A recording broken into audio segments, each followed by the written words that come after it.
Hey guys, in this episode, I'm going to talk about how to get started in property investing in 2026. So many of you have reached out to me in the Facebook group Australian Property Mastery with PK asking, PK, how do we actually get started? Can you just break it down to us? We're very new.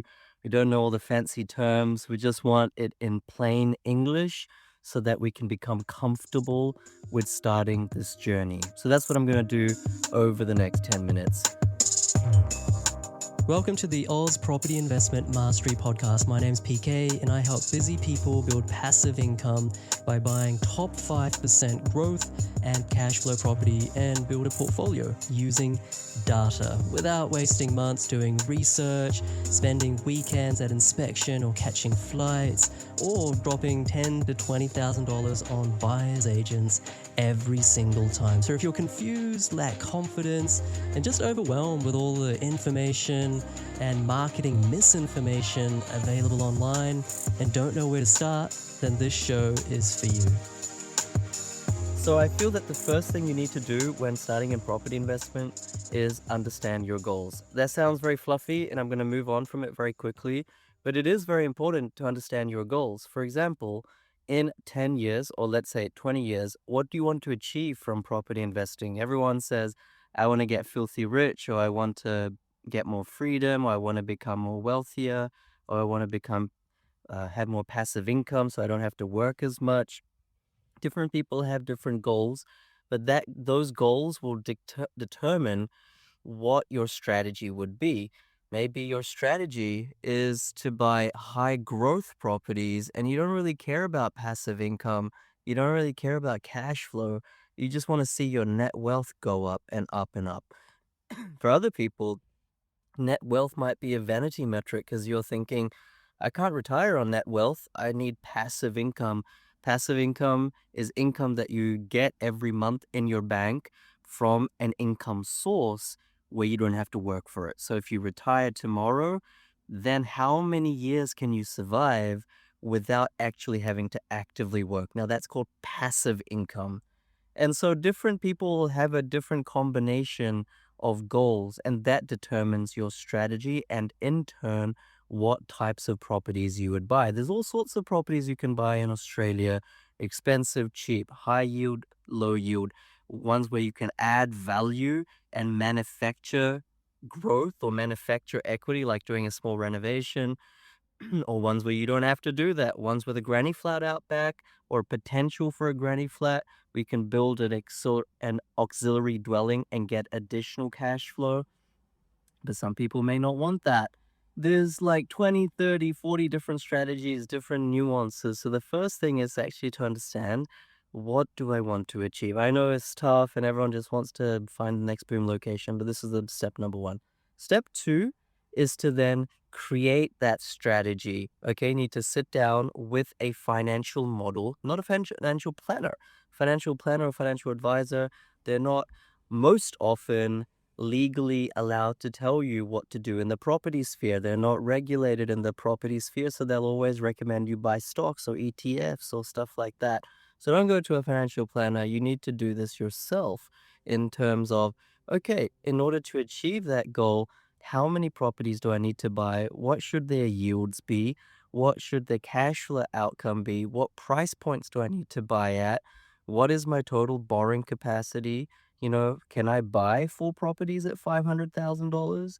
And if I can't, because I don't earn enough money and the bank won't give me enough of a loan, then what entity structures do I need to buy it under? For example, I might be able to buy 2 properties at 500K and own my own name, and maybe another 500K property in my wife's name. But if I put these in a company structure, it might be different for me because I already am a business owner. Or if I put it in a trust structure and these properties start paying for themselves over time, maybe I can buy 6 or 7 or 8 or 9 and therefore have a higher borrowing capacity than if I'd bought it in my own name.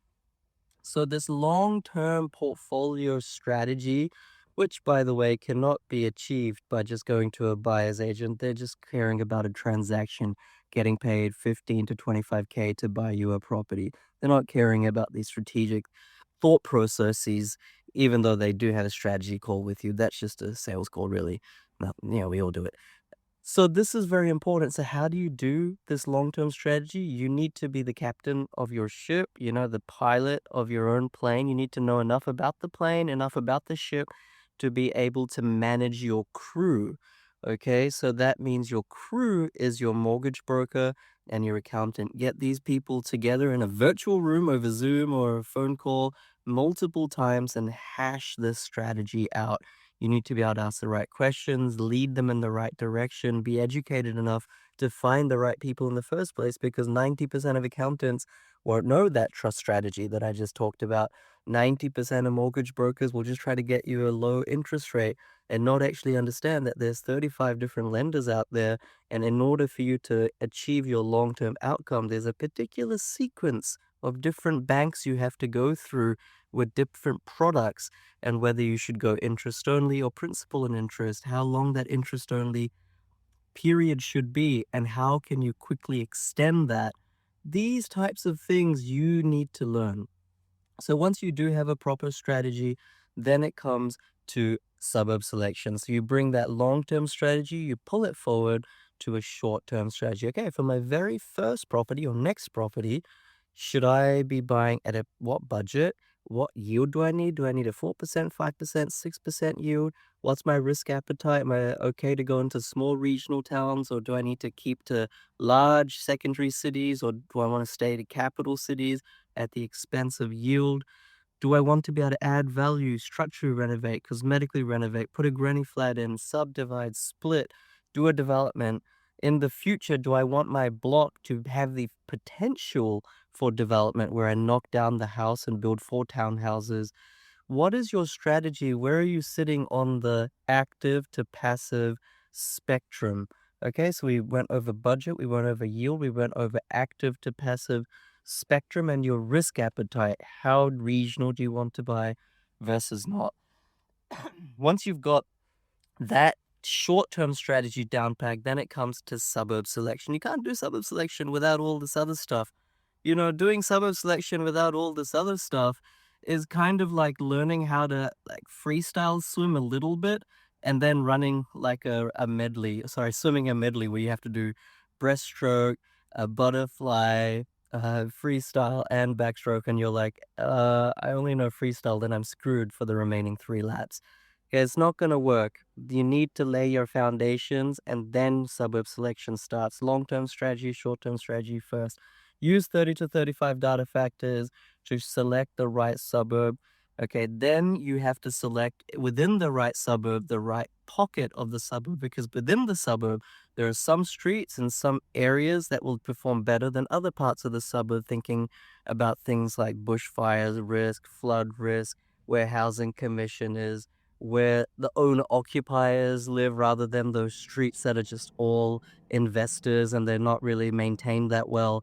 And coming back to suburb selection, there's all these data factors like building approvals, days on market, stock on market, how fast the incomes are increasing in that suburb compared to the state average.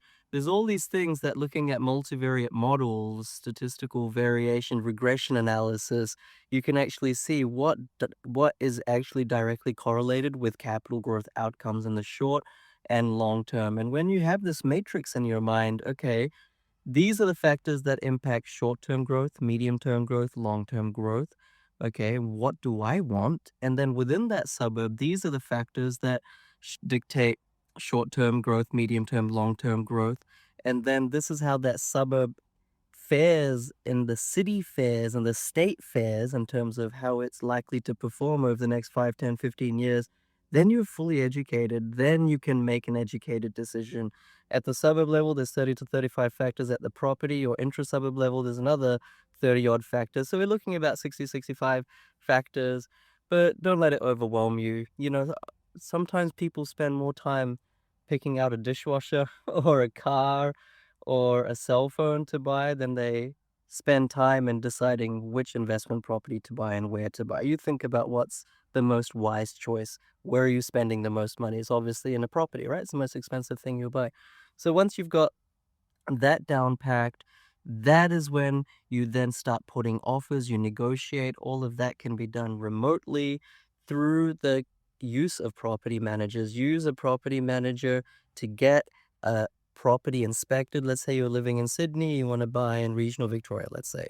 Okay, you'd find a local property manager just by Google or going on Rate My Agent, and then you'd ask them to inspect the properties for you. They'll do it for free because the carrot on the stick for them is when you buy that property, you will give the management to them. Therefore, you can ask them to inspect properties. So you're not only using the quantitative and qualitative data that I've already talked about, you're getting that boots on the ground intel. They'll say, yeah, this street, although it seems fine on Google Maps, actually, this is a notorious street.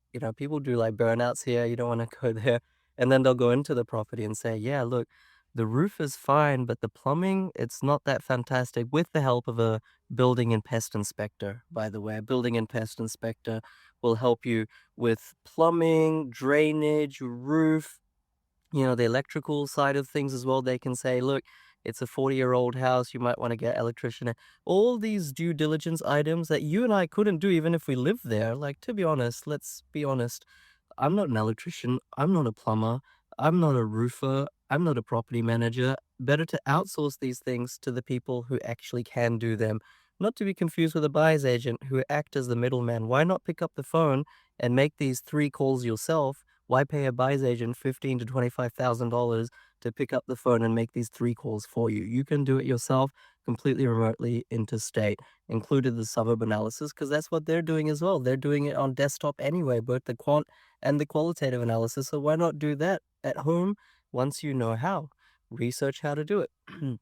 Someone posted on a Facebook group the other day, if I can't do PK's course, how should I do all this? And I very honestly replied, if you can't afford my course, okay, then spend 40, 50, 60 hours on YouTube consuming content, not just from me, but from other people. Consume podcasts, maybe another 20 hours, and then start the process of trial and error. Put in you start to value properties, get a sense of how to value properties because you don't want to formally learn, so you'll have to do it by trial and error. You might overpay on the first property, but you'll learn and, therefore you'll pay better on the second property. If you don't want to learn in a formal way through me, then you can do it like this. You might need to learn through trial and error. You might need to call agents a lot. It might take you, 70, 80, 90 hours, but you can do it yourself. Of course, the Property Investment Accelerator fast tracks this, and within 3 to 5 hours a week over 1 or 2 months, that's all you need to both do the course and also implement it within that time frame. Within a couple of months at the latest, if you do things correctly, you'll have a property. But not everyone wants to do a course. You can do it yourself as well. There's so much free information out there. Of course, things like the coefficients that I teach you about how each data factor relates to capital growth. What is the correlation between them, the importance of each factor, how flexible we are on each factor. For example, maybe there's too many renters in a suburb, but if there are too many renters, let's say over 40, 50%, but the vacancy rate has been less than 1% for the last 3, 4 years, then that cancels out the fact that there is too many renters. Things like this you won't get because you haven't done the course, you're just relying on free information. But nonetheless, I'm not a person to say you can't buy a good property without me. You can. Thousands of people have done it for dozens of years for decades in the past in Australia. You can do it. But my course is more for people who just want laser precision. They want speed and expediency without making any mistakes through trial and error. We're coming back to the process of how to buy your first property. Then you put in offers, you get an offer accepted, you exchange all the paperwork. All that is done through email. You don't actually have to go in to sign anything anywhere. And then before settlement, you get your keys through your property manager, and of course, they hang on to the keys and they find a tenant for you. And they can find a tenant pretty easily if you've done the suburb selection properly. There's no need to worry about things like tenants trashing the place or long vacancies. Once again, that's all a product of selecting the right property, doing your due diligence, and selecting the right suburb. So, and then once you've got your tenants in, then you just lay back. I mean, not quite, but you normally spend, like, I've got 13 properties, also, I think 13, 14 properties. and I spend like 2 hours a month managing them. Well, I really just manage the managers, which is the property managers. So that's what you'll be doing. One properties take you like less than half an hour a month, and you just gotta stay on top of the maintenance with the which the property manager does for you anyway. So don't be scared if you're new to property investment. Anyone can do it. It's just a matter of going through it step by step. You need a mortgage broker, you need a accountant, you need a conveyancer, the solicitor to handle the legal side of things, you need a building and pest inspector, you need a property manager, and then after you settle the property, you need a quantity surveyor who goes in and sees how much depreciation is left in that property so that you can offset your tax. Everyone wants to do that. Um, so guys, this episode's going on a little bit, but those are the main steps. Of course, in the course, I give you all those people and I also teach you how to find all those people yourself so that you can learn and also be spoon-fed to some extent. But you can find these people yourself as well, once again, through trial and error. There are so many people on YouTube, on podcasts, different forums, Facebook forums, etc. Good professionals that you can find yourself. Do not hire a buyer's agent simply because they're giving all these people to you. The mistake in doing so is that sometimes they will all be working in the same company, so there's lots of kickbacks and dodgy incentive structures where people are getting paid to refer and stuff, and they're not actually good.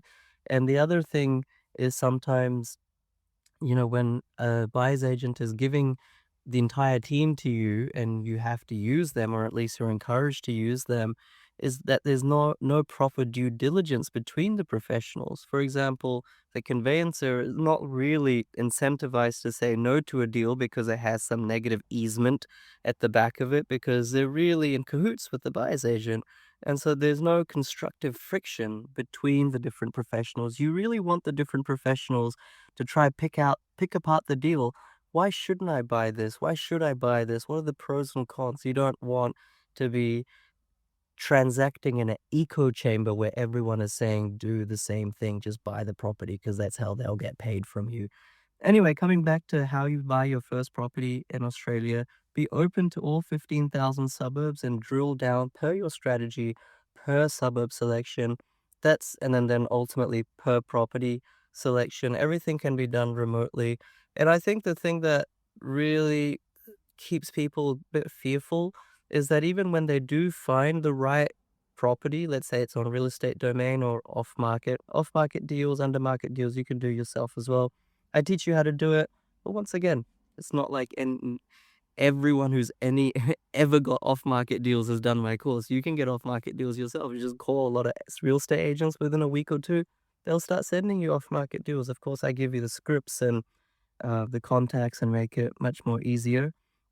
You can do it yourself. I've done other episodes on how to do it yourself if you use some keywords, off market discounts on YouTube or Spotify or somewhere like that, and put my name in alongside it. But all this stuff can be done remotely. And I think that's the beauty of it all. So go off and do it. The thing that I was saying before, people are fearful of is when they have found a deal, they just second guess themselves, they triple guess themselves, they're not actually confident in actually signing on the contract because they're like, "Oh gosh, what if I'm making a huge mistake? Oh gosh, what if I've done the suburb selection wrong? Oh gosh, what if there's something about this property that is wrong and I don't know about it?" And I think that's where this concept of you don't know what you don't know comes into play. So absolutely, you can do it for free. Like I said, spend up to 100 hours researching. By that time, you'll probably, hopefully, build a lot of confidence for, of course, people who use buyer's agents and then are uneducated to manage the buyer's agent. They don't know any better either. They're blindly trusting the buyer's agent who may or may not have their best interest at heart, or maybe most likely will have their own business interest at heart. Remember, no one cares about your money as much as you do. And of course, people in the course also experience this fear. They're newbies as well, although formally educated with systems, with structure, with data, they also have this fear, but the advantage they have is they can just send me the deals and say, PK, what do you think about this? Here's the data. Am I interpreting it correctly? Have I missed anything? And a lot of times I'm happy to say, yeah, no, you've actually missed something. You've completely ignored the fact that this is in a low level flood zone, or you've ignored the fact that this is a particular type of easement right next to it, or you've ignored the fact that I'm just making something up, that the carport is not council certified. There's 100 different things that can happen like this, right? And so therefore they are leaning on someone like me, my humble self, someone who's got almost 4,000 property transactions of experience, not my own deals, by the way. It's the total number of properties that clients have bought. Um, and so therefore you're overcoming this hurdle of you don't know what you don't know. But once again, if you have bravado, if you have confidence, you don't necessarily need me if you know exactly what you're looking for and you're confident to pull the trigger. So coming back to the title of this episode, how to start property investing in, 2026, let's say. And those are the steps: long-term strategy, short-term strategy, suburb selection, property selection. Then you're negotiating, you're putting in offers, finding a property manager to start finding a tenant for you. All this comes more and more apparent. Of course, there's lots of more micro steps, and I'd need to do hours long video and explain exactly what to do and not to do and give you the templates and scripts and the data and the data system and how to analyze 15,000 suburbs quickly without making mistakes. But I can't do that in an episode. That's what the course is for. But one thing I did fail to mention to you is valuation. Very important to value the property correctly as well. So you go on the sold section of domain or realestate.com and you see what similar properties with similar layout, similar age, similar bedroom number, a similar block size, what they have sold for in the recent history, and therefore you find 9 comparables and see where yours stacks up. Don't rely on these online valuation tools from like banks or like CoreLogic or free or paid. They're all wrong. The best thing is to do it yourself, and it's pretty quick and easy, to be honest. Yeah, it's very easy just to go in the sold section and you see literally what properties are sold at. And this is what builds your knowledge as well about the area, about the pocket, the neighborhood, and the property.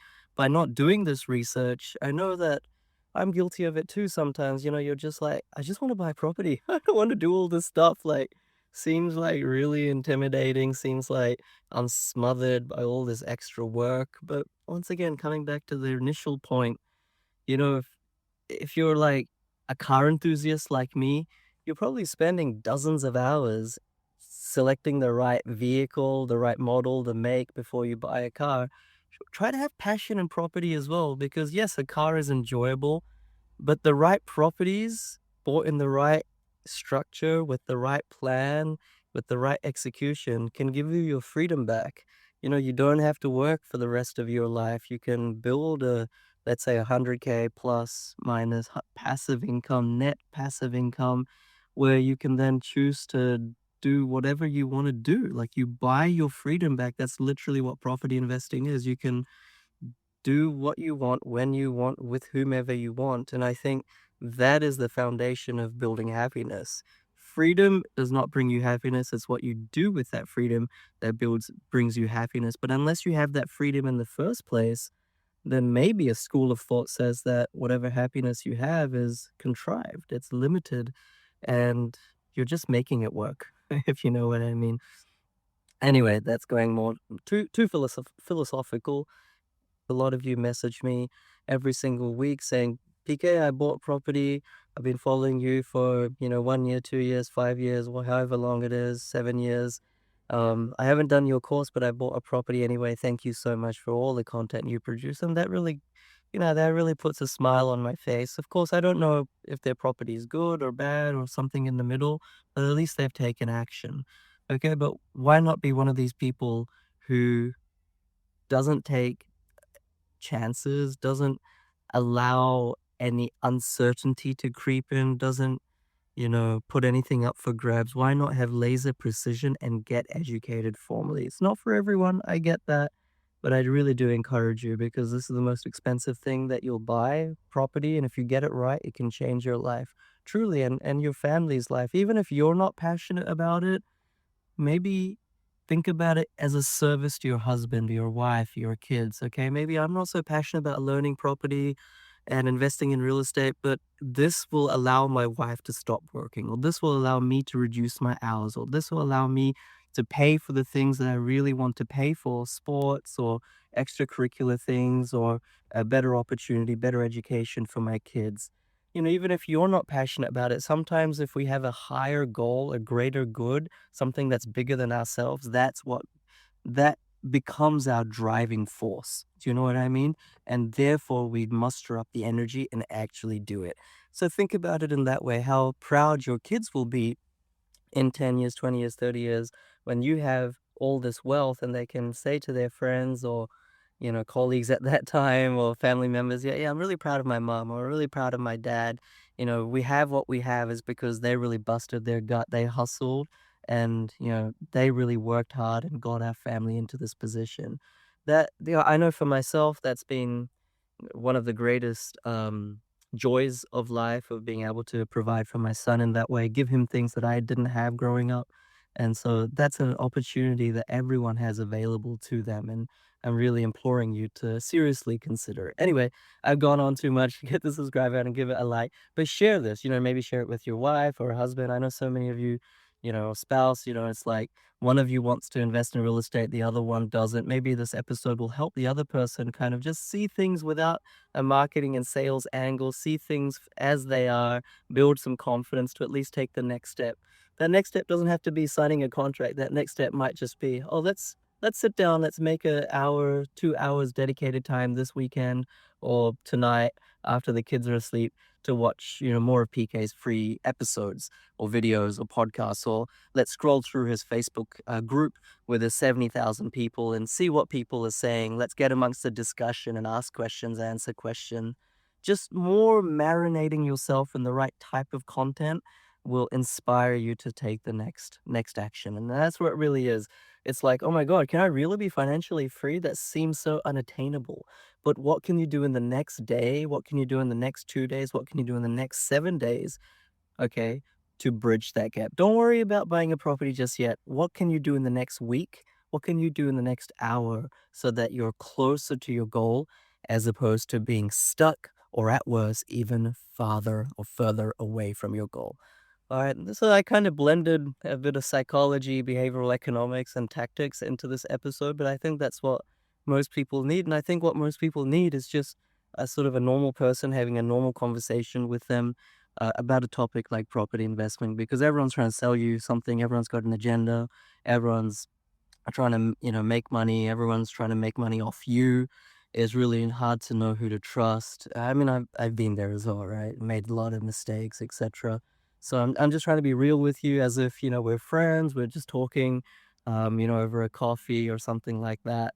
But yeah, please let me know any comments, any questions, put them in the comments below in the comment section. I'll also leave a link below to that Facebook group I just referred to, Australian Property Mastery with PK, 70,000 people there. I've helped so many of them, so many have helped each other as well, which is the beauty in a community. Join that. My name's PK. Hit the subscribe button. Make sure you share this. All right. Thanks, guys. Catch you later. See ya.